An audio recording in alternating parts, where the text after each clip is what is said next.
ವಿದ್ಯಾ ಬುದ್ಧಿಯನ್ನು ಕೊಡು ಅಂತ ಕೇಳ್ತಾರೆ. ಎಷ್ಟೇ ಹಣ ಇದ್ರೂ ವಿದ್ಯೆ ಇರಬೇಕು, ಎಷ್ಟೇ ಬಡ ಇದ್ರೂ ವಿದ್ಯೆ ಇರಬೇಕು. ಅದಕ್ಕೋಸ್ಕರ ಒಂದು ಕತೆ ಇದೆ. ಸರಸ್ವತಿ ಮತ್ತೆ ಲಕ್ಷ್ಮಿಗೆ ಇಬ್ಬರಿಗೂ ಜಗಳ ಆಗುತ್ತಂತೆ. ದುಡ್ಡಿದ್ರೇನೆ ತುಂಬಾ ಚೆನ್ನಾಗಿರ್ತಾರೆ, ವಿದ್ಯೆ ಇದ್ರೇನೆ ಚೆನ್ನಾಗಿರ್ತಾರೆ ಅಂತ ಇಬ್ರು ಗಲಾಟೆ, ಇಬ್ರಿಗೂ ಜಗಳ ಆಯ್ತು, ಲಕ್ಷ್ಮಿಗೂ ಮತ್ತೆ ಸರಸ್ವತಿ. ಆಗ ಏನ್ ಮಾಡಿದ್ರಂತೆ, ಆಯ್ತು ನಾವೊಂದು ನೋಡೋಣ ಅಂದ್ಬಿಟ್ಟೆ ಒಂದು ಕೆರೆ ಹತ್ರ ಇಬ್ರು ಹೋದ್ರಂತೆ. ಯಾರ್ಯಾರು? ಲಕ್ಷ್ಮಿ ಮತ್ತೆ ಸರಸ್ವತಿ.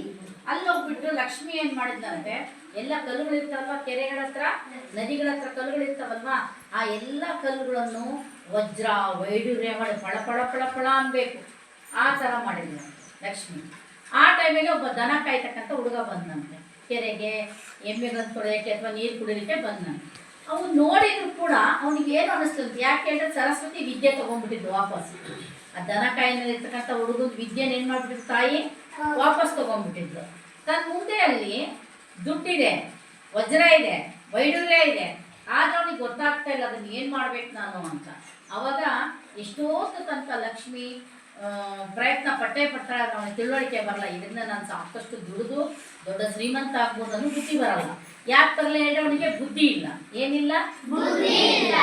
ನಾನು ಎಲ್ಲಿ ಹೋಗ್ತಾ ಇದ್ದೀನಿ, ಏನ್ ಮಾಡ್ತಾ ಇದ್ದೀನಿ ಅಂತ ನನ್ಗೆ ಏನಿರ್ಬೇಕು, ಬುದ್ಧಿ ಇರಬೇಕು, ತಿಳುವಳಿಕೆ ಇರಬೇಕು. ಅವೆರಡನ್ನು ಕೊಡ್ತಕ್ಕಂಥವ್ಳು ಯಾರು? ತಾಯಿ ಸರಸ್ವತಿ. ನನಗೆ ನಿಜವಾಗ್ಲೂ ಒಂದು ಸರಸ್ವತಿ ಅನ್ನೋದು ನಮ್ಮ ಜೊತೆಗಿದ್ರೆ, ವಿದ್ಯೆ ಅನ್ನೋದು ನಮ್ಗೆ ಒಂದು ಜೊತೆಗಿದ್ರೆ, ನಾವು ಒಂದು ಪೆನ್ನು ನಮ್ಮ ಕೈಯಲ್ಲಿದ್ರೆ ನಾವು ಹೇಗೆ ಬೇಕಾದ್ರೂ ಬದುಕ್ಬೋದು. ನಾವು ಸಂಸ್ಕಾರವಂತರಾಗಬೇಕಂದ್ರೆ ವಿದ್ಯೆ ಬೇಕು, ಉನ್ನತ ಒಂದು ಜೀವನ ಮಾಡಬೇಕು ಅಂದ್ರೂ ವಿದ್ಯೆ ಬೇಕು ಅಲ್ವಾ ಮಕ್ಕಳೇ? ಹಾಗಾಗಿ ನೀವು ಯಾವಾಗ ತಾಯಿ ಹತ್ರ ಬೇಡ್ಕೋಬೇಕು. ಪ್ರತಿನಿತ್ಯನೂ ಸಂಜೆ ಆಗಿರಲಿ ಬೆಳಗ್ಗೆ ಆಗಿರಲಿ ಚೆನ್ನಾಗಿ ಕೈಕಾಲು ಮುಖ ತುಳ್ಕೊಂಡು ಆಟ ಆಡೋದ್ರ, ಸ್ಕೂಲಿಂದ ಹೋಗಿ ಆದ್ಮೇಲೆ ಮನೆಗಿಂದ ಏನಾದ್ರು ಅಲ್ಪ ಸ್ವಲ್ಪ ಕೆಲಸಗಳನ್ನ ಮಾಡಿ ಮುಖವನ್ನು ಚೆನ್ನಾಗಿ ನೀರು ಉಕ್ಕೋಬೇಕು, ಫ್ರೆಶ್ ಆಗುತ್ತವಾಗ ಸ್ನಾನ ಮಾಡೋ ಥರ